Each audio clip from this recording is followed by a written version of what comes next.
Hello and welcome to another video. In today's video we're going to start with some of the mechanical work on our 3 Rideamatics project. Mainly starting with looking at the engines and electrical side of things.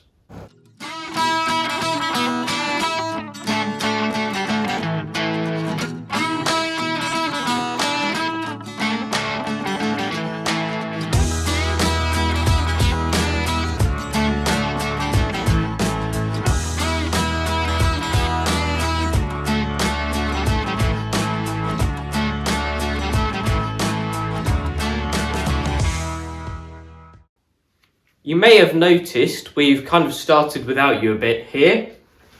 So on the 61 we have actually unbolted the hood so that we can get a clear look at the engine bay and kind of the wiring and everything, see behind the dash and stuff like that.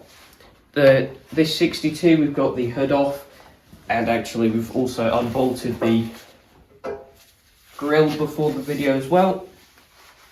And the same situation on this other 62. Again, we're doing all of this so that we can kind of get a good view of the engines and also the wiring behind the dashboard, which especially on a 62 when the hinge is here, so you never actually get to see this area, we kind of had to take the hood off to get to that area. Now before this video, we've kind of come up with a bit of a game plan for this project, which is this is going to be the first focus, seeing as we've seen video of this engine running a few years back, so we know that that should start if we get all the wiring stuff to it correct, which at the moment it seems to have parts of the original magneto ignition on it and also parts of an aftermarket battery ignition as well. And then there's just a jump lead on the starter motor, which that must have worked for when it started up. At the same time, most of the battery ignition's been disconnected, and we want to keep it as the original magneto ignition. So firstly, we've got to work out why it was converted, and then after that, we've got to take it all back to original, which is where the other ones come in.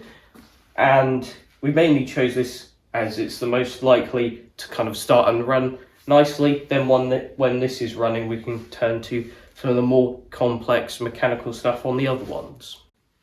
So coming out from behind the backing plate here, there's 3 wires. One is the HT lead. One of these should go to the points and one should go to the kill switch. Now we don't know which of these is which, so we need to find that out. And we'd also like to know the story behind why someone's tried to put a different type of ignition on it. The answer to both of those kind of questions or points lies in taking the flywheel off and seeing what is behind it. So that is what we're going to try to do now. So first I'll just get this belt off. There we are. That's the first step to it. Track that there. Next step is to get this pulley off, as well as the engine cowling, which I've got a 7/16 spanner on here, which should do all of it. And if we look here, we've already got some surprises. You can see there's one engine bolt missing there, which is unhelpful, and the next one down looks brand new. And as is the case with a lot of things in the UK, that appears to be a metric bolt. Give me a second. Looks like a couple mil smaller. I reckon I can get that in one if I go to our socket set here. I'm going to guess 10 millimeters. There we are. Lovely. Well, it's lovely that I guessed it, but not lovely for this engine because the threads on the backing plate are cast and someone's shoved a 10 millimeter bolt in there, which means that thread is probably now completely messed up. So that's unfortunate. And it's probably a good time to mention the fact that we did actually find another metric bolt when we were taking the hood off. I think it was on the hood stay bolt there. So in case we come up with any more surprises that we can find, I'll just quickly undo all of these bolts on camera and then we can reveal what lies behind. We have the covers off now, and we've got a huge pile of parts now, so we're going to have to be very careful with where we're putting things, make sure we know where stuff goes. This here is our 10mm bolt, which, as you can see from the other end, has been hacksawed off, so it's not even a proper bolt. And we did actually try to run a tap through there, which we did start to cut a decent thread, but then we realised if we want to go all the way through, the flywheel has to come off first. So that is what we're going to do now. So I'll just get the nut off the flywheel first, and I doubt it'll be loose, but then we'll get a puller on it.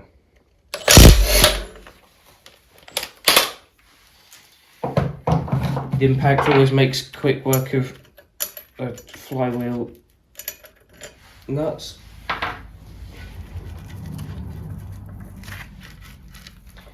Yeah, definitely need a puller, so we'll get the puller set up on here and see if we can't pull that off.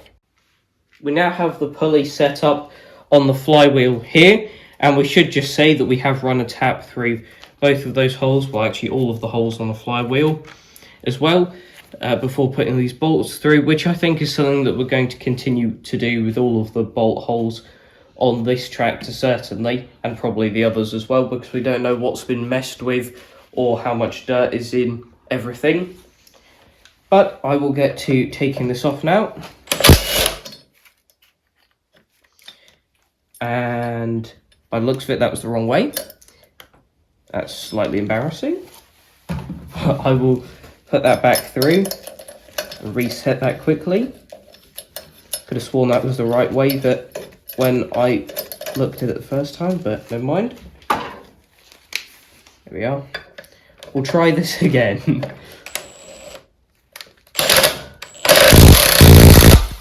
There we are. Not sure what happened the first time then, because when I reversed the direction it was fine, so...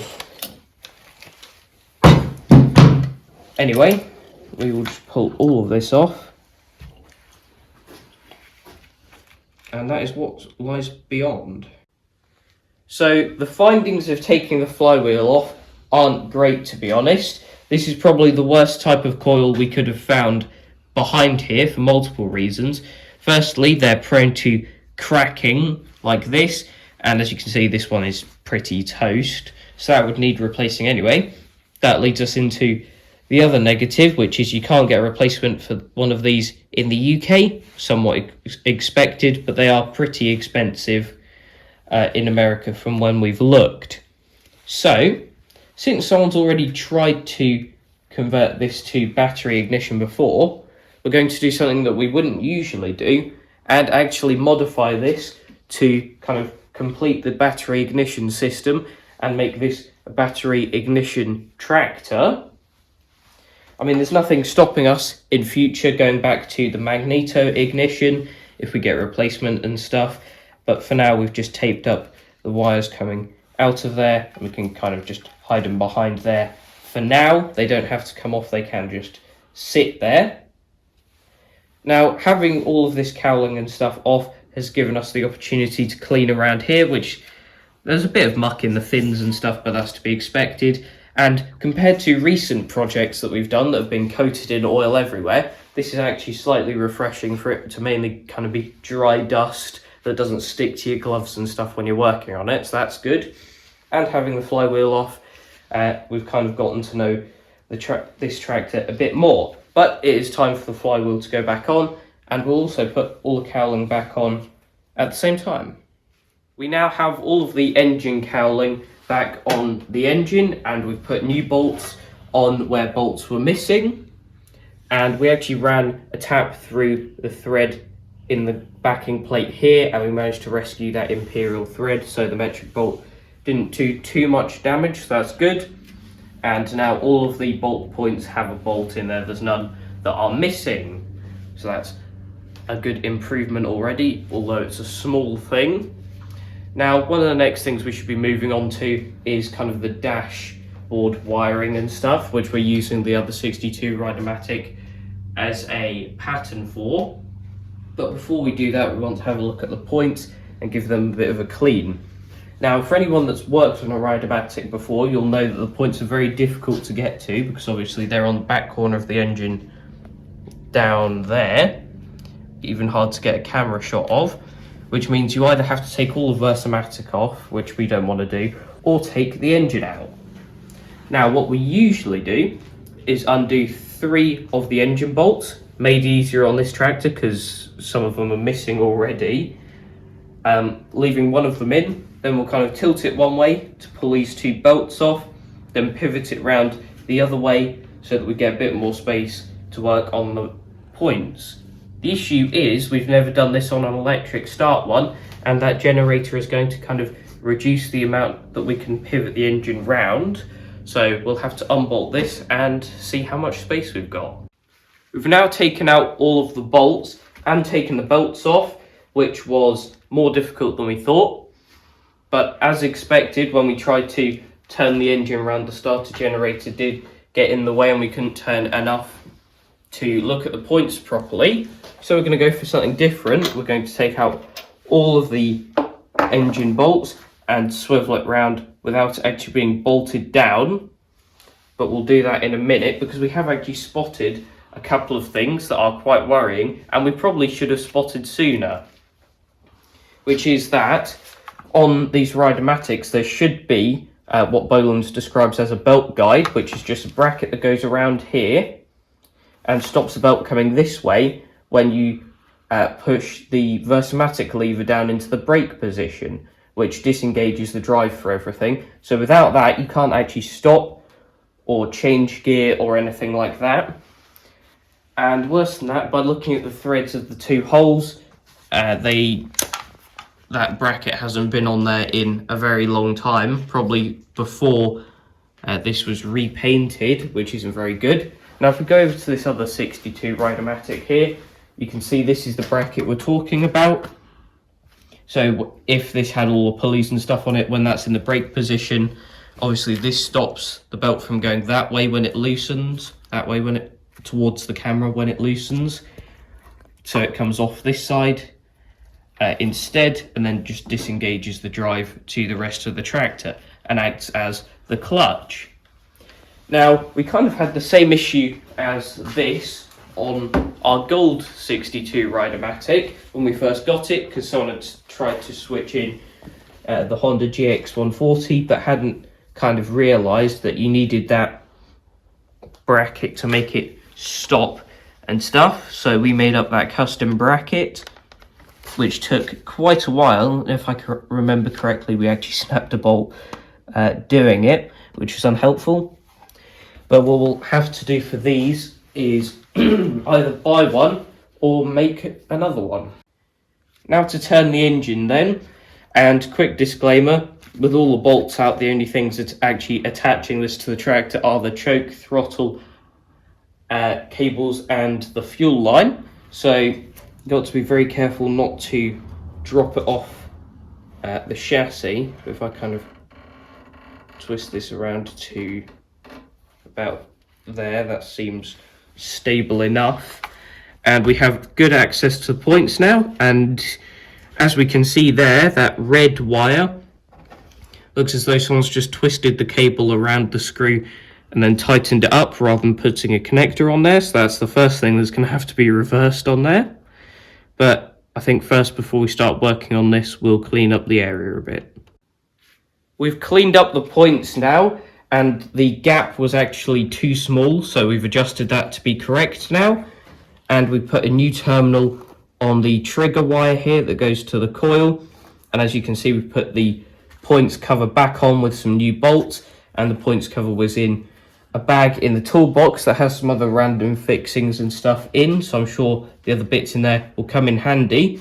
And you might be able to tell from the chassis and stuff that we have actually cleaned stuff up a decent amount, so it's a lot nicer to work with here. And we've also cleaned up the face of all these grease nipples because someone had painted over them, which obviously kind of stuck the ball part that acts as a valve forwards, so you couldn't just grease them, you had to clean them up and stuff first. But we've greased the ones that we won't be able to get to once we move the engine back in place, because we don't know when the last time this was greased was. And now we have kind of an indicator of the ones that we've greased and which ones we haven't, because the ones we haven't will still have the red paint covering over them. so that's kind of handy. And something else we noticed is this is the original belt that goes between the engine pulley and the first Versamatic pulley. And this is a replacement one that we bought originally for that orange 62 Rideamatic, because it obviously doesn't have any belts on it with half the Versamatic missing.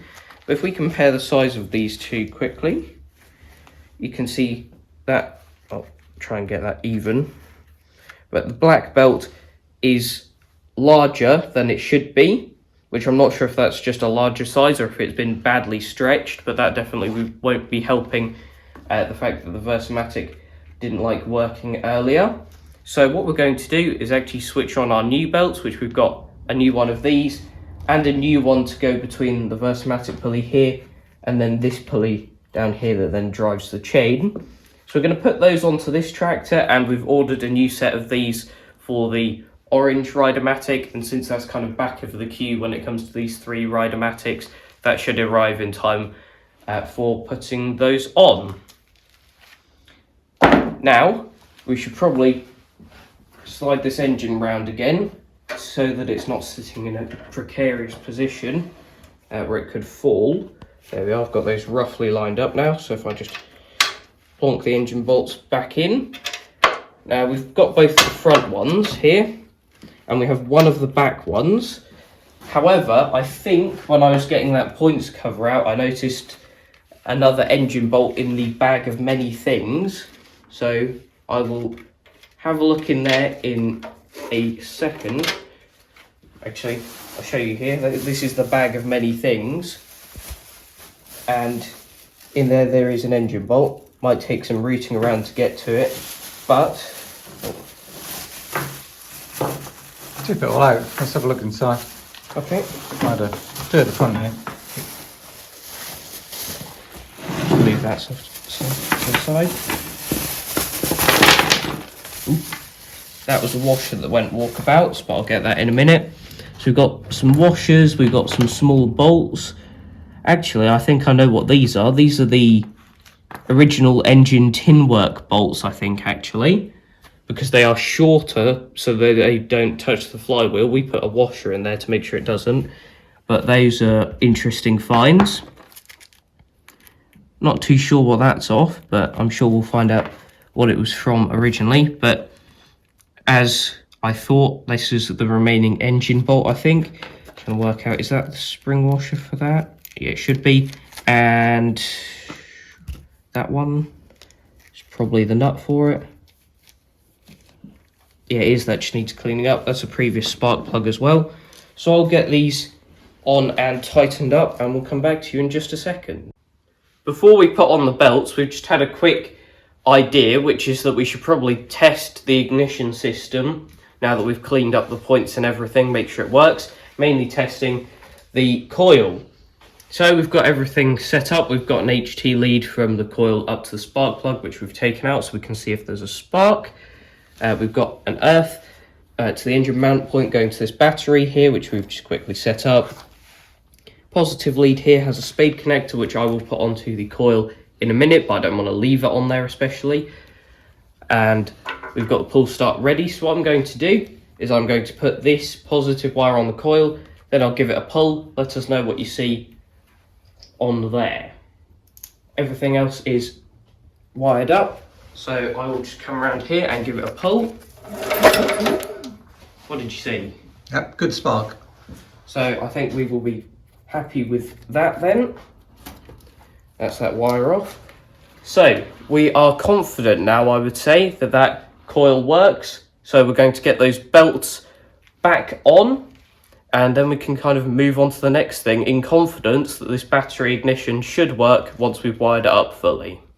It's quite a while later now, and we are kind of struggling to record some of this stuff as we're doing it because we're hitting issues that we hadn't foreseen, and seeing as this was meant to be our really easy first in line, not too long to get it running tractor, it's slightly unhelpful. The main issue I'm talking about this time is that this pivot point on the Versamatic was seized along there, which was holding the pulley really high up in the position it's seized in, which meant we couldn't get the new belts on, so that was unhelpful. We spent quite a while unseizing that and then just working it a bit to make sure that it would still pivot properly, which it does now. But we got the new belts on. They're looking a tiny bit dirty from all the muck that we were dealing with that, but that is as good as it gets, I think. And with the PTO belts, this isn't actually loose enough when the lever's disengaged for it to disengage the drive. That still turns if you turn the engine, but for now that is okay because we don't have a deck or anything on it. Probably needs one of these moving to the top and some other stuff like that, but we'll do that another time. Now we're going to move around here and get back to the electrical side of stuff. So as you can see, we have this wire here, which is an earth to the battery that we have set up here. Then from the positive terminal on the starter generator, we have this kind of crocodile clip kind of jump cable that was on there originally when we got the tractor. So I'm going to hand over to Dad here because I'm not very good with electrical sparks and stuff like that, and we'll see if it works.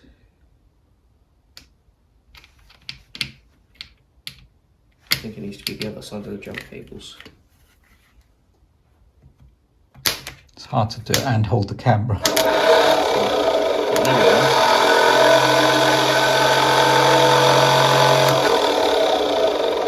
Well done, Dad, there.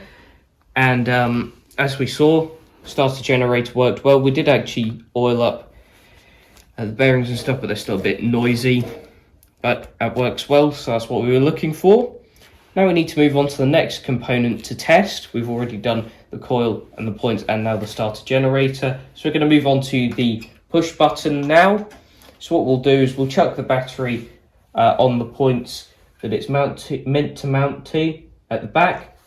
So or we'll have to put a new connector on that probably. But connect it up at the back as it should be. Connect up these bits of wiring onto the starter motor there, on those 2 points. And then we can push the button and see if it does what it just did. Then again, proving that the button would work. Otherwise, we might have some issues with getting that button to work properly.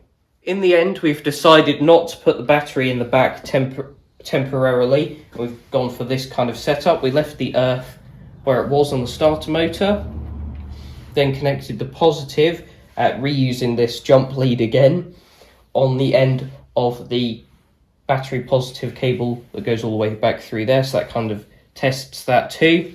Put the wiring onto the starter motor from there, which is hooked up to the button. So now I'll push this in and we'll see if it works.